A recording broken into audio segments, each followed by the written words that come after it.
né? Então, ela nos respondeu da seguinte forma: que não persegue e que não vigia as militâncias. Não sei se vocês acompanharam, mas depois a Vale foi acusada de fazer espionagem, né? Comprovadamente fazer espionagem. Mas que dialoga de uma forma pacífica e igualitária com o movimento, mas quando tem situações, vamos dizer, de vandalismo, por exemplo, do MST, ou de qualquer outro grupo organizado, né, ela leva para a justiça e os conflitos têm que ser resolvidos lá, e isso não provoca nenhum problema nos outros campos da relação empresa e comunidade, né? Então, uma coisa que a gente acha interessante desse diálogo é a ideia de que não existe conflitos impossíveis de ser resolvidos, né? E também ir para a justiça se vai numa condição de tremenda igualdade. É como se fosse igual. Me lembrei disso por conta dessa fala toda de que existe imparcialidade e neutralidade, né? Quando, na verdade, a gente sabe que não é bem assim, que existe, na verdade, uma tremenda desigualdade, muitas desigualdades. Desigualdade do ponto de vista econômico, do ponto de vista político, do ponto de vista cultural. Econômica porque uma coisa é você ter uma empresa que tem muito dinheiro, que está presente em 38 países, que está presente em 15 estados da federação, né? E que, portanto, tem uma grande possibilidade econômica, né?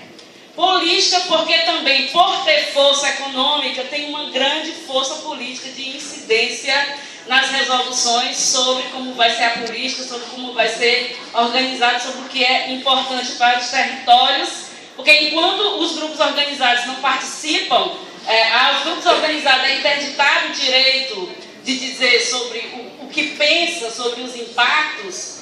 A iniciativa privada, especialmente a Vale e o setor mineral, tem uma grande entrada no diálogo com os parlamentares, no diálogo com as instâncias governamentais responsáveis de pensar e de aplicar a política, né? E desigualdade cultural, porque nessa ideia, nessa concepção de desenvolvimento que é predominante, as grandes empresas, as grandes corporações, elas são entendidas como redentoras da pobreza, como grandes representações de um nacionalismo, né, desenvolvido e desenvolvedor, e que mexe na consciência e mexe no sentimento dos brasileiros. Então, quem são as comunidades quilombolas e quem são as comunidades indígenas consideradas atrasadas, consideradas incapazes de promover modelos ideais e formas ideais de sociedade, na frente de uma grande mineradora, não só a Vale, mas outras corporações que são capazes de promover o desenvolvimento, de promover o crescimento, de nos representar internacionalmente. Então, essas desigualdades, elas são reais e elas acontecem cotidianamente, seja no campo do sistema de justiça, seja no poder legislativo, seja nos poderes executivos. Então, realmente, como bem disse a Rosa, a gente tem que ter essa clareza. Não é igual. Não tem como ser igual, e o cotidiano nos diz isso todo dia e toda hora, né? Uma outra questão da conversa que nós tivemos é que quando a gente perguntou, né, sobre como era a relação, como é a conversa com as comunidades na hora de se chegar, que se quer implementar alguma atividade, algum fortalecimento da atividade de mineração. A Vale nos diz o seguinte: olha, a empresa Vale é hoje o que as comunidades têm mais próximo de uma presença do Estado. Ou seja, se não fosse a Vale, seria pior para as comunidades. É isso que ela nos diz. Por quê? E de uma certa forma, né, isso faz sentido. Por quê? Porque a gente observou que nos lugares que a gente visitou, pelo menos, existe uma tremenda ausência de políticas básicas, né? Política de acesso à educação, política de acesso à saúde, política de acesso ao saneamento básico, política de acesso à moradia, que garanta dignidade às pessoas e aos grupos sociais dentro daquelas suas necessidades, dentro dos seus modos de vida. Isso fragiliza as comunidades. Isso fragiliza o exercício autônomo de decidir e isso é fator de geração de grandes conflitos internos nas comunidades. Então, o que a gente avalia como relatoria? É que o Estado e a iniciativa privada, né, mas principalmente o Estado, ao invés de garantir as garantias de direitos ou os direitos conquistados, se aproveita das fragilidades históricas, das desigualdades históricas para impor seu projeto, para impor seus empreendimentos e para impor o seu modo de pensar o que é o desenvolvimento, né? Uma coisa também que é importante destacar em relação à filosofia da raposa cuidando das galinhas, né? Na questão ambiental, isso é uma realidade que a sociedade, nós vamos ter que encontrar, os movimentos organizados, a sociedade civil organizada, um jeito de enfrentar. Porque, por exemplo, atualmente, quem faz os estudos de impacto? Não, quem contrata os estudos é a própria empresa. Quem diz o que é impacto é a empresa. A fala das comunidades, a partir de dados técnicos e científicos, as falas dos povos, as falas dos indígenas, as falas dos camponeses não são consideradas conhecimento, não são considerados saber. Quem diz o que é impacto é a empresa, que por sua vez, no caso da mineração, detém, vamos dizer, todo o aporte de produção científica e de significado do que é a mineração e o que ela causa. Então, isso é mais uma desigualdade, vamos dizer assim, uma desigualdade de valorização intelectual, né? E, nesse sentido, os impactos eles são vistos como coisas menores, né? Como coisas que podem ser resolvidas a partir de políticas compensatórias, focalistas, ou controladas a partir da ação repressora do Estado, né?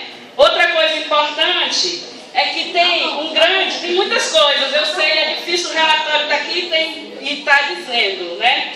É que tem uma incidência muito grande que a gente percebeu nos territórios da ação da Vale a partir dos projetos de compensação ou dos projetos inseridos no campo de uma responsabilidade social empresarial, uma incidência na educação infantil, inclusive com produção de material pedagógico que leva à produção de um raciocínio que compreende que a atividade de mineração é a melhor coisa do mundo, que não gera impacto e traz felicidade para as crianças que estão sendo ameaçadas de serem removidas ou que estão tendo a sua saúde ameaçada, de sua família, de sua existência. Então, tem aí uma desonestidade, uma perversidade incrível. Ao mesmo tempo em que tem um processo, a gente conversou também com o grupo de juventude que nos denunciou que tem um processo de incidência sobre a juventude, né?